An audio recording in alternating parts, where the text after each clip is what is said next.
자, 하나님의 그 시선, 사람은 결국 이렇게 해서 이제 패망할 수 있고, 또 어떤 경우에는 패망하지 않고, 그리고 뭐 끝까지 해서 사람 눈에 걸리지 않을 수도 있어요. 그런데 하나님은 모든 걸 알고 계신다. 알고 계신다. 21절에서 23절, 사람의 길들은 주의 눈앞에 있나니 그분께서 그가 가는 모든 길을 곰곰이 살피시니라. 사람에게는 발각이 되지 않을지 몰라도 하나님의 눈에서 벗어나는 건 아무것도 없다는 거예요. 이걸 꼭 기억하고 하나님 앞에서 두려움을 가지고 우리가 살아야 되는 겁니다. 사악한 자는 스스로 자기 불법들에 걸리며 자기 죄들의 줄에 얽어 매인다는 거예요. 스스로. 그는 훈계가 없으므로 죽을 것이요 자신의 큰 어리석음으로 인해 길을 잃으리라. 성경에서 길을 잃는다고 하는 건 구원받지 못한다는 거거든요. 뭐 구원받은 사람은 간음을 범하지 않는다 이런 얘기하는 게 아니라 어려서부터 이런 길로 나가서 음행하고 도덕적인 이와 같은 성적으로 부도덕한 그런 일을 하기 시작하면 구원의 길에 다다르기가 대단히 어렵습니다. 이게 이렇기 때문에 아이들에게 어려서부터 하나님을 두려워하는 그러한 그 마음을 가르쳐야, 그래야 구원의 길에도 들어설 수 있다는 거, 이걸 저와 여러분이 잘 기억하면 이제 좋겠습니다. 자, 그 다음에 재난을 피하는 그런 방법은 6장 20절에서 이제 35절에 이렇게 나와 있는데, 여러분께서 한번 나중에 이제 가셔갖고 읽어보시기 바랍니다. 오늘 이제 결론의 말씀을 좀 드리고 그리고 이제 마치도록 하겠습니다. 이 시대에도 왜 잠언이 필요하냐? 오늘 솔로몬이 준 이와 같은 교훈, 이 교훈이 3000년 전에도 우리 인간에 필요한 교훈이고 3000년이 지나서 사람이 스스로 가장 지혜롭다고 자신을 이렇게 생각하는 이 시대에도 필요한 교훈이 바로 잠언의 교훈이기 때문에 여러분 이렇게 간음이니 음행이니 이런 거를 직접적으로 아버지가 아들에게 이야기하듯이 이렇게 이야기하면서 나와 있는 말씀을 어디 가서 찾을 수 있겠어요? 성경에서도 마찬가지잖아요. 오직 그게 잠언에서만 지금 발견이 되고 있잖아요. 그렇죠?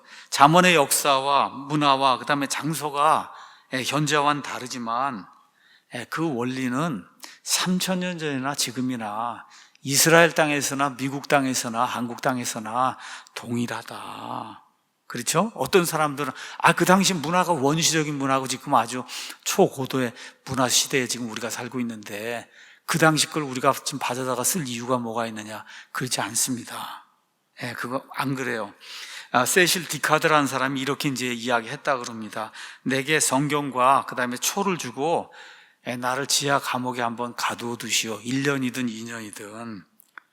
그렇게 해도 나는 세상이 어떻게 돌아가는가를 여러분에게 말씀드릴 수 있습니다. 성경 하나하고 그 지하 감옥에 성경을 볼 수 있는 초 하나만 있으면 세상이 어떻게 돌아가는지 1년이나 10년 동안 거기다 나와도 내가 이야기할 수 있습니다. 이게 인간의 모든 걸 담고 있는 그런 책이기 때문에 그런 거예요.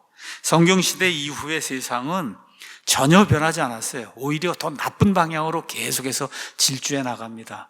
우리 예수님 표현에 따르면 롯의 시대와 그 다음에 노아의 시대, 성경에 기록된 시대 중에 사건 중에 가장 사악한 그런 사건이 노아 시대의 대홍수 사건이잖아요. 온 인류가 하나님을 대적하고 상상해서 하나님을 대적하기 위한 그런 일들만 하다가 노아의 8명 빼고는 다 물에 익사하는 그런 일이 이제 생기지 않았어요. 마지막 때가 그와 같은 시대가 된다. 이렇게 이야기하니까 솔로몬 시대보다 오히려 지금 시대에 솔로몬의 말이 우리에게 더 큰 교훈이 된다는 거. 이런 거를 저와 여러분이 잊지 말아야 되겠습니다. 자, 아까 처음에 말씀드린 남의 것이 더 좋아 보이는 원리. 이 앨런 피터슨이라는 사람이 이제 이걸 이제 썼는데 또 한 부분에서 이렇게 이야기했다 그럽니다. 세상에 태어나서 결혼할 때 당신은 끝까지 당신과 삶의 길을 함께 걸어갈 동반자와 결혼을 이제 하게 됩니다. 아침에 일어날 때나 밤에 잠이 들 때나 내 배우자는 항상 옆에 있습니다. 내 배우자는 결코 제 곁은 이제 떠나지 않을 것입니다. 싫든 좋든 당신과 당신의 동반자 배우자는 죽음이 둘을 갈라놓기 전까지 항상 함께 있을 것입니다. 그 다음 말이 재미가 있어요. 그런데 유혹이라고 하는 거, 그것도 당신의 일평생 동안 함께할 동반자입니다.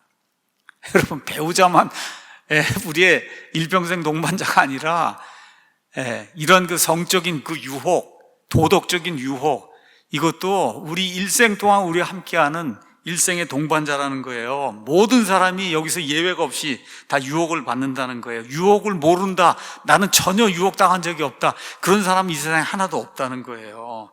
모든 사람이 지금도 유혹을 받고 있고 앞으로도 유혹을 받을 것이다. 유혹은 마치 우리 몸 안에 항상 존재하면서 특히 우리가 연약해졌을 때 우리를 공격하는 세균과 같습니다. 세균이 별거 없거든요. 근데 몸이 약해지면, 코로나도 별거 없잖아요. 그러다 몸이 약해지면 코로나에 이제 걸리는 것과 마찬가지로 유혹이라고 하는 게 우리가 약해지면 세균처럼 우리를 침범해서 우리를 무너뜨린다는 거예요. 사람들로부터 떨어져 지낸다고 해서 유혹을 받지 않는 게 아니다. 중세시대에 수도승이 있고 수녀가 있고 이렇게 해서 깨끗한 그런 삶을 살아야 되겠다고. 여러분, 로마에 가면 해골 성당이 있어요. 해골 성당. 성당 안에 그냥 다 해골이야, 다. 근데 해골이 다 요만한 아이들 해골이에요. 누구 그게 해골이겠어요?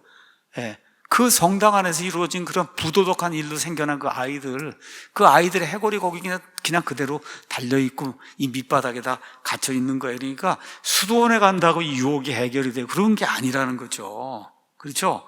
누구를 불문하고 우린 다 유혹을 느낀다. 그래서 이런 것에서 벗어나기 위해서 저와 여러분이 하나님의 말씀을 늘 기억을 하고 마음속에 이제 숨겨야 된다. 그래서 5가지를 피터슨이 제안하고 있어요. 첫 번째, 성경적인 양심을 갖기 위해서 노력을 해야 된다는 거예요. 사도 바울의 표현에 따르면 투명한 양심을 가져야 된다. 투명한 양심. 하나님과 사람 앞에서 이렇게 꺼내서 보여줘도 될 그런 양심을 소유하려고 노력을 해야 된다.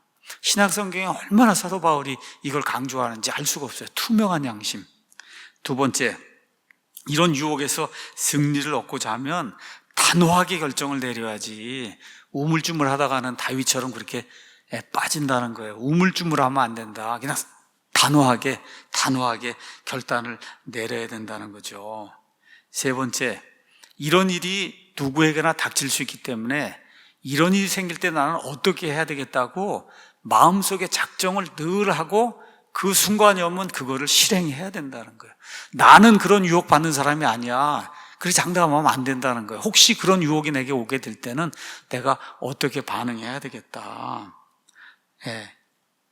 그 다음에 반작용을 통해서 당신의 마음, 다시 말해 자꾸 마음에 공백이 생기면 이런 문제가 생겨요. 다윗이 그렇게 된 거거든요. 왕국을 다 정복을 하고 왕국을 잘 치리하게 되고 장수들이 나가서 싸움을 하고 이러니까 마음이 공허해진 거예요. 이때 이와 같은 그 유혹이 올 때 그걸 견뎌내지 못한 거거든요. 그렇기 때문에 우리에게 계속해서 분주하게 하나님의 일을 하고 세상 일을 하고 무언가 읽기도 하고 이렇게 하는 그런 일로 나 자신을 자꾸 이렇게 채워야지. 나 자신이 공백에 생기게 되면 그러면 이런 일이 생길 가능성이 크다는 거를 우리가 이제 기억을 해야 된다. 마지막으로 예수님을 늘 모범으로 생각하고 살아야 된다는 거죠. 우리 예수님 이 땅에서 하신 일이 뭐예요? 온전히 하나님의 뜻에 순종한 거잖아요. 그래서 그 예수님을 본받아서 우리도 그렇게 하려고 노력을 해야 된다. 예수님처럼 그렇게 될 수는 없고 바울처럼 그렇게 될 수는 없지만 최소한 그렇게 되려고 내가 유혹에서 벗어나기 위해서 노력을 해야 된다는 거죠. 그래서 우리가 당면하는 많은 유혹들 앞에서 이런 그 솔로몬의 그 잠언의 말씀 권고를 잘 생각을 하고 이 말씀들을 우리 가슴판에 새기기 위해서 노력을 해야 저와 여러분 이런 데서 벗어날 수 있어요.